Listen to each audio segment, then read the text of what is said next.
The snow fell like tiny frozen needles that night. Margaret Williams pulled her coat tight around her shoulders as she walked home from the grocery store. Her old bones ached from the cold. At 78 years old, she just wanted to get home, make some hot tea, and rest her tired feet. But then she heard it, a sound that made her stop right there on the empty street. A sound that would change everything. It was crying, soft and scared, coming from behind the old dumpster near Murphy's Corner store. Margaret's heart squeezed tight in her chest. She knew that sound. It was a sound of someone who had given up hope. She walked slowly toward the dumpster. Her breath made little white clouds in the freezing air. The crying got louder. Then she saw them, 2 children, huddled together like baby birds in a nest. Their clothes were torn and dirty. Their faces were covered in grime. The older one, a boy, had his arms wrapped around a smaller girl. They were shaking so hard their teeth clicked together. "Oh, my stars," Margaret whispered. The boy's eyes snapped open. They were filled with fear.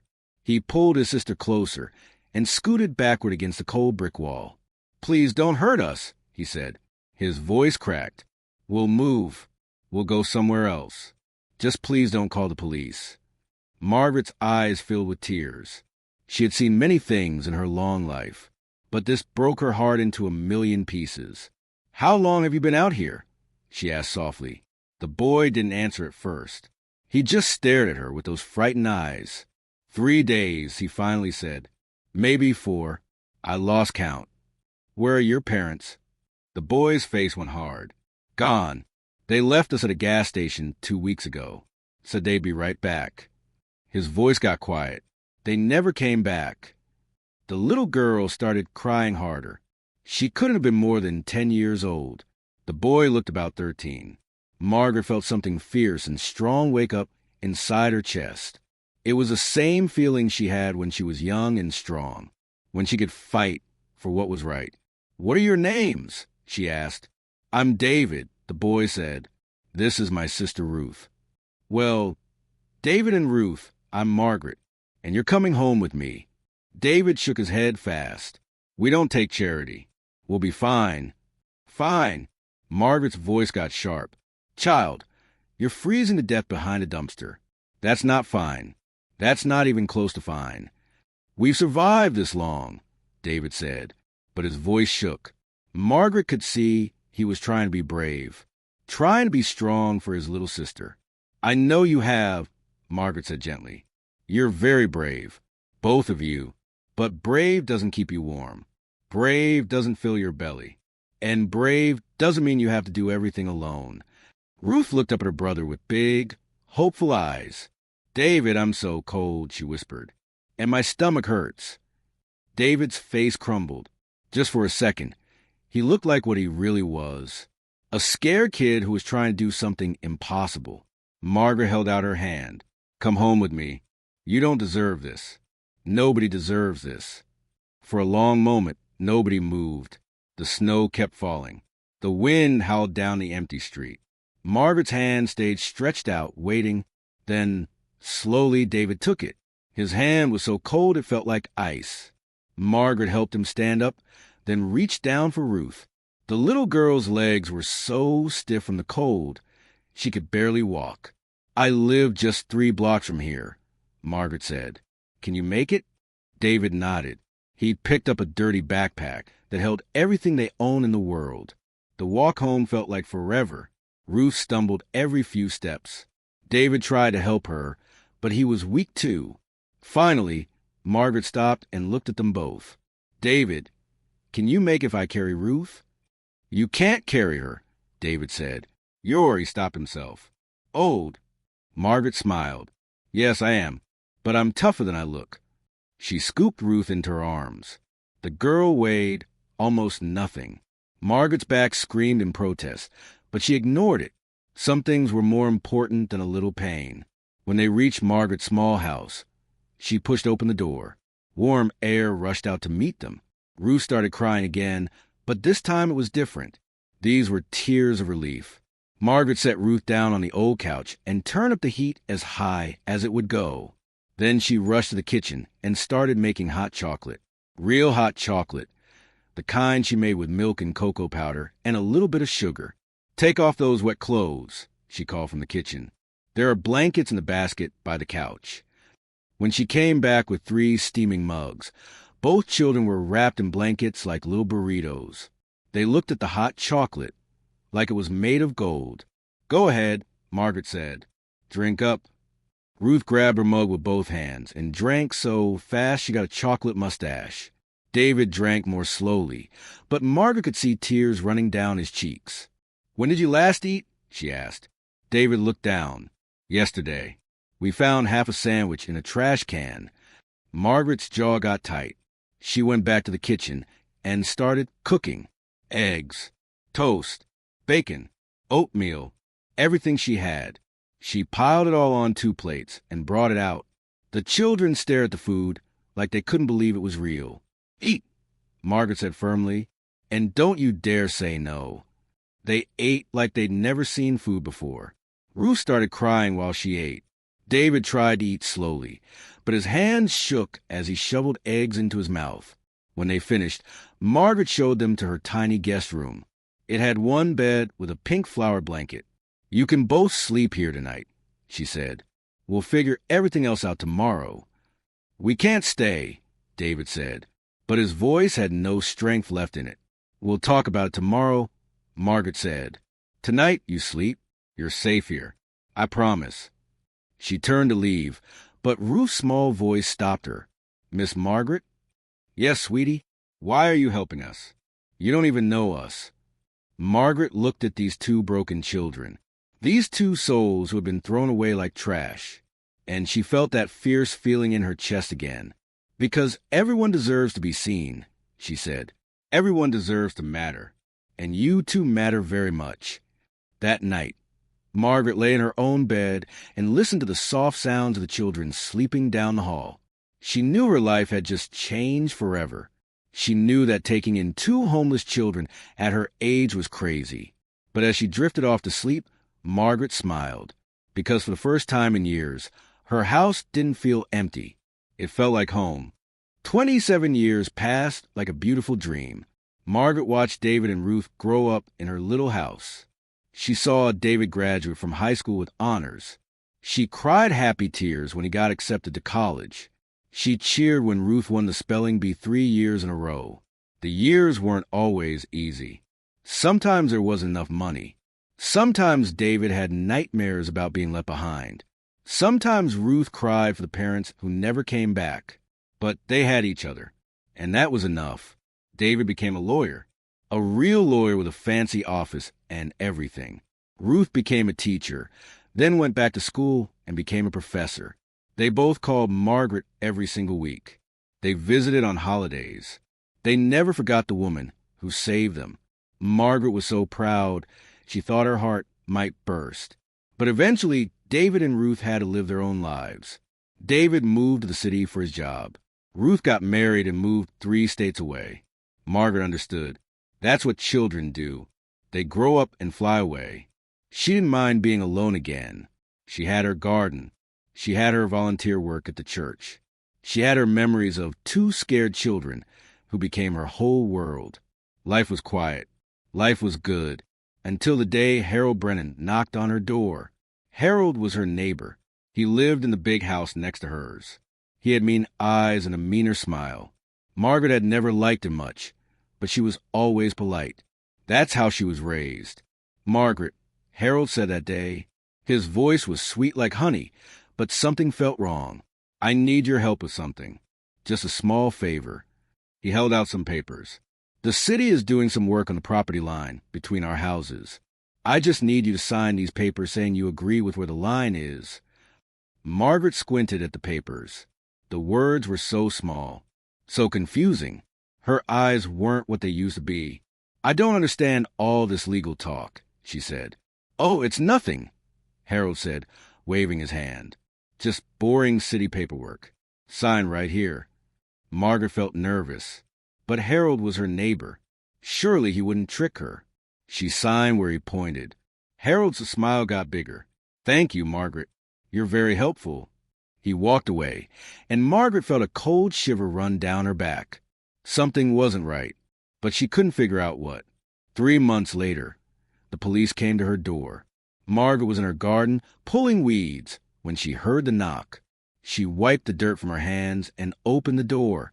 2 officers stood there. They looked uncomfortable. "Are you Margaret Williams?" the first officer asked. "Yes," Margaret said. Her heart started beating fast. "Is something wrong? Are David and Ruth okay?" "Ma'am, we need you to come with us. You're being arrested for fraud, theft, and conspiracy." The world tilted sideways. Margaret grabbed the doorframe to keep from falling. "What? There must be some mistake. I haven't done anything wrong." "Ma'am, you signed documents claiming ownership of property that doesn't belong to you. Your neighbor, Harold Brennan, has filed charges. We have to take you in." Margaret's legs felt like water, but he said it was just city paperwork about the property line. The officer's face softened. "I'm sorry, ma'am. You'll need to explain that to the judge." They put handcuffs on her wrists. Handcuffs? Like she was some kind of criminal. Margaret started crying. She couldn't help it.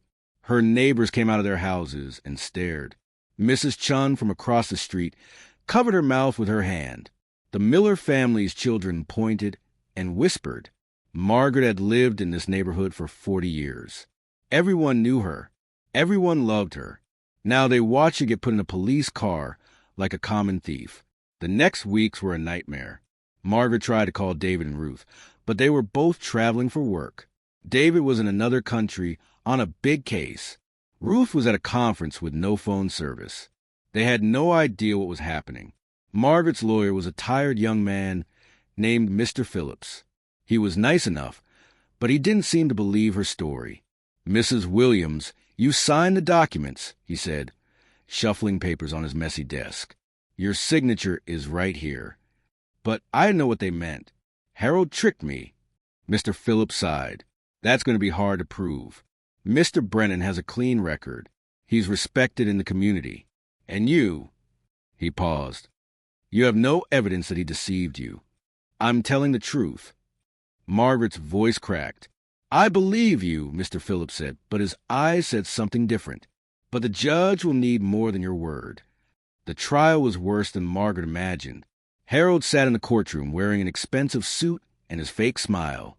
He told the judge that Margaret had tried to steal his land, that she'd been planning it for years, that she'd forged documents and lied to city officials. Every word was a lie, but he said it all with such confidence, such certainty. Margaret sat in her chair feeling smaller and smaller. She wore her best dress, but it was old and faded. Her hands shook in her lap. "Mrs. Williams has a history of taking in strangers," Harold's lawyer said, pacing in front of the judge. "Who knows what kind of criminal connections she has? Those children she took in 27 years ago? Nobody knows where they really came from. Maybe this fraud is just the tip of the iceberg." Margaret gasped. How dare he bring David and Ruth into this? They were good people, the best people she knew, but they weren't here to defend her. They were far away, unreachable, living their successful lives. Margaret was alone. The trial lasted 3 days. 3 horrible, exhausting days. Margaret could barely eat. She couldn't sleep. Every time she closed her eyes, she saw prison bars. On the final day, the judge looked at all the evidence. He looked at Margaret. His face was serious and cold. "Mrs. Williams, you've been found guilty of fraud, theft, and conspiracy. These are serious crimes." Margaret's lawyer put his hand on her shoulder, but it didn't help. Nothing helped. The courtroom was almost empty. Just a few people scattered in the seats. Nobody was there for her. Nobody cared. Given the severity of these crimes and the value of the property in question, the judge continued, "I am prepared to sentence you to—" The courtroom doors flew open. Bang! Everyone turned around. 2 people rushed in. A man in a sharp suit and a woman in a professional dress. They were both breathing hard like they'd been running. Margaret's vision was blurry with tears. She couldn't see who it was. The judge frowned. "This court is in session. You cannot—" "Your Honor," the man called out. His voice was strong and clear. "I am David Miller, attorney at law. I request permission to approach the bench. I have critical evidence in this case. Margaret's heart stopped. David? And I am Dr. Ruth Miller, the woman said, professor of social justice at Hamilton University. This woman is innocent, and we can prove it. Ruth? Margaret tried to stand, but her legs wouldn't work. She grabbed the table to steady herself. The judge looked annoyed. This case is concluded. I was about to pass sentence. Please, Your Honor, David said. Just 5 minutes. If you hear what we have to say, you'll see that a terrible injustice is about to happen. The judge stared at them for a long moment. Then he sighed. 5 minutes. Make it count. David and Ruth rushed to the front of the courtroom. David opened his briefcase and pulled out folders stuffed with papers. Ruth went straight to Margaret and grabbed her hand. We're here, Ruth whispered. We're here, Mama Margaret. Everything's going to be okay. Margaret started crying so hard she couldn't breathe. David knelt beside her chair and wrapped his arms around her. I'm sorry we didn't get here sooner, he said. His voice was thick with emotion. But we're here now, and we're not going to let anyone hurt you. The judge cleared his throat. Mr. Miller, your 5 minutes are starting now. David stood up. He wiped his eyes and faced the judge. When he spoke, his voice was clear and strong and full of fire. Your Honor, the woman you're about to send to prison saved my life. David stood tall in front of the judge. His hands were steady now. His voice was clear.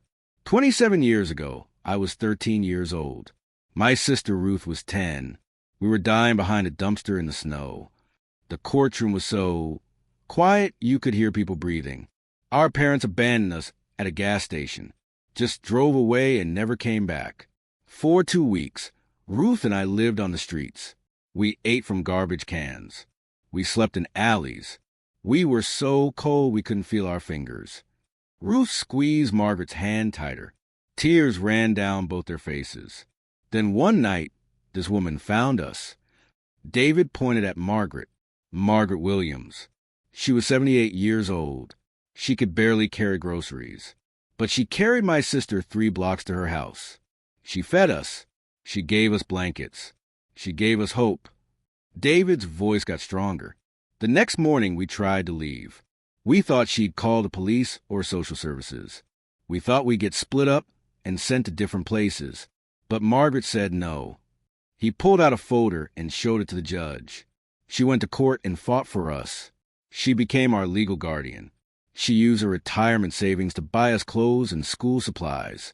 She worked extra hours at the church to pay for our food. The judge leaned forward, reading the papers David handed him. Margaret Williams raised us. Ruth said, standing up now. Her voice was shaking but fierce. She drove me to every soccer practice. She helped David study for the SATs. She sat in the front row at every graduation, every award ceremony, every important moment of our lives. She gave us everything, David said, and she asked for nothing in return. Harold shifted uncomfortably in his seat. His lawyer whispered something to him. David turned and looked straight at Harold. His eyes were like steel. So imagine how I felt when I finally got the message that Margaret had been arrested, that she was on trial, that some man was trying to send her to prison. He opened another folder. This one was thick with documents. I did what I do best, Your Honor. I investigated, and what I found was very interesting. David walked closer to the judge's bench. Harold Brennan has filed 17 complaints against neighbors in the past 10 years. 17. Every single one was thrown out or proven false. Gasps filled the courtroom. Harold's face turned red. He has a pattern of targeting elderly people living alone. He tricks them into signing documents they don't understand. Then he uses those documents to steal their property. That's a lie. Harold shouted, jumping to his feet. The judge banged his gavel. Mr. Brennan, sit down. David continued calmly. I have testimony from 3 other victims. Mrs. Chun, 2 houses down from Margaret. Mr. Rodriguez, across the street. And Mrs. Patterson, who used to live next door before Harold forced her out. He handed more papers to the judge. They all tell the same story. Harold approached them with simple paperwork. They signed without understanding. Then he claimed they owed him money or land. Ruth spoke up again. We also found something else, Your Honor. Margaret's signature on those documents? A handwriting expert examined it. She was signing where Harold pointed. She had no idea what the words above her signature actually said. The papers were deliberately written in tiny font, David added. Margaret has macular degeneration. Her eyesight is failing. Harold knew that. He used it against her. The judge's face got darker and darker as he read through the documents. Harold's lawyer stood up. Your Honor, this is all speculation. My client. Your client is a fraud, David said coldly, and I can prove it. He pulled out one more paper. This is a recording from Margaret's doorbell camera. She doesn't even know it's been recording all these years. But I found the footage. David held up his phone. May I play this to the court? The judge nodded. David pressed play. Harold's voice filled the courtroom, crystal clear. Just boring city paperwork. Sign right here. Then Margaret's voice, uncertain and worried. I don't understand all this legal talk. Oh, it's nothing. Just boring city paperwork. The recording ended. The courtroom exploded with angry whispers. Harold looked like he might throw up. His lawyer put his head in his hands. The judge stared at Harold with disgust. Mr. Brennan, do you have anything to say? Harold opened his mouth, but nothing came out. I didn't think so, the judge said. He turned to Margaret. Mrs. Williams, please stand. Margaret stood on shaky legs. Ruth and David stood with her, one on each side. Holding her up, the judge's stern face softened. Mrs. Williams, I owe you an apology. This court owes you an apology. You've been the victim of a cruel and calculated fraud. He looked at the papers in front of him and signed something with sharp, angry strokes. All charges against you are dismissed immediately. Furthermore, I am ordering an investigation into Mr. Harold Brennan for fraud, elder abuse, and conspiracy. Bailiff, please take Mr. Brennan into custody. The courtroom erupted in applause. People were standing and clapping. Even the tired young lawyer, Mr. Phillips, was cheering. Two officers walked toward Harold. His face went white. Wait, you don't understand. Save it for your trial, the judge said coldly. They put handcuffs on Harold. Real handcuffs, just like they put on Margaret. But this time, justice was being served. As they led Harold away, he looked at Margaret with hatred in his eyes. But Margaret didn't look at him. She was too busy hugging her children. David wrapped his strong arms around her. Ruth buried her face in Margaret's shoulder. All three of them were crying and laughing at the same time. I thought I'd lost everything, Margaret sobbed. I thought I was going to die in prison. Never, David said fiercely. We would never let that happen. You saved us once, Ruth said. Now we save you. That's how family works. The judge smiled from his bench. Mrs. Williams, before you go, I want to say something. Margaret looked up at him, her face wet with tears. In all my years on the bench, I have never seen anything like this. What you did for these children 27 years ago, that wasn't just kindness. That was love. Pure, selfless love. He gestured to David and Ruth. And what they did for you today, that's the same love coming back to you. You planted seeds of goodness, and now you're seeing a harvest. More applause filled the courtroom. Thank you, Your Honor, Margaret whispered. Outside the courthouse, reporters were waiting. News cameras, microphones. Everyone wanted to hear the story. David held up his hand. My sister and I will make one statement. Then we're taking our mother home to rest. He called Margaret mother, not the woman who took us in, not our guardian. Mother. 27 years ago, Margaret Williams saw two children who needed help. She didn't walk past us. She didn't call us someone else's problem. She stopped and she cared. Ruth continued. A lot of people talk about making the world better. Margaret actually did it. One act of kindness. 2 children saved. And today, those children got to return that kindness when she needed it most. If you learn anything from this story, David said to the cameras, let it be this. Kindness is never wasted. Love is never forgotten. And the good you do today might save your life tomorrow. The reporters shouted questions, but David, Ruth, and Margaret walked to the car. They drove back to Margaret's little house with the garden she loved. That night, they sat in her living room drinking hot chocolate. Just like that first night, so many years ago. "I can't believe you found that doorbell camera footage," Margaret said. "I didn't even know it was recording." David grinned. "Technology, Mama Margaret. It's useful sometimes." "And all those other victims of Harold?" Margaret asked. "What will happen to them?" "The investigation will help them get justice, too," Ruth said. "Your case opened the door for all of them." Margaret shook her head in wonder.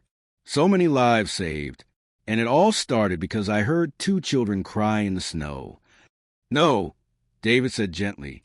"It started because you had a heart big enough to care." They sat in comfortable silence, sipping their hot chocolate. "You know," Margaret said quietly, "when I was sitting in that courtroom, about to be sentenced, I thought about the night I found you. I wondered if I had made a mistake. If somehow taking you in had led to all this trouble." Ruth gasped. "Mama Margaret, no." "But then I realized something," Margaret continued. "Even if everything had gone wrong, even if I had gone to prison, it still would have been worth it, because I got to love you. I got to watch you grow. I got to be your mother." David's eyes filled with tears again. "We are so lucky to have you." "I'm the lucky one," Margaret said. The story spread across the country. Newspapers wrote articles. TV shows told Margaret's story. People sent letters and flowers. The mayor gave her an award. The church threw a big celebration. But Margaret didn't care about any of that. What she cared about was sitting in her garden with David and Ruth, watching the sunset. What she cared about was Sunday dinners with her children. What she cared about was a love that had saved her life. Harold Brennan went to prison for his crimes. The other elderly victims got their property back. And Margaret's name was cleared completely. But the real victory wasn't in the courtroom. The real victory was this. 2 children who had nothing now had everything. A woman who gave everything got everything back. And a family that was built on kindness proved that love really does conquer all. Years later, when Margaret finally passed away peacefully in her sleep at the age of 92, her funeral was packed. Hundreds of people came. People she'd helped. People whose lives she'd touched. People who knew her story. David gave the eulogy. Ruth stood beside him, holding his hand. "My mother taught me that every person matters," David said. "That every act of kindness ripples out into the world in ways we can't imagine." She saved 2 homeless kids in the snow. But really, she saved so much more. She saved our hope, Ruth added. Our dignity. Our future. Our belief that the world can be good. They buried Margaret in the town cemetery under a beautiful oak tree. Her headstone was simple. Margaret Williams' beloved mother. She saw what others missed she loved when others looked away.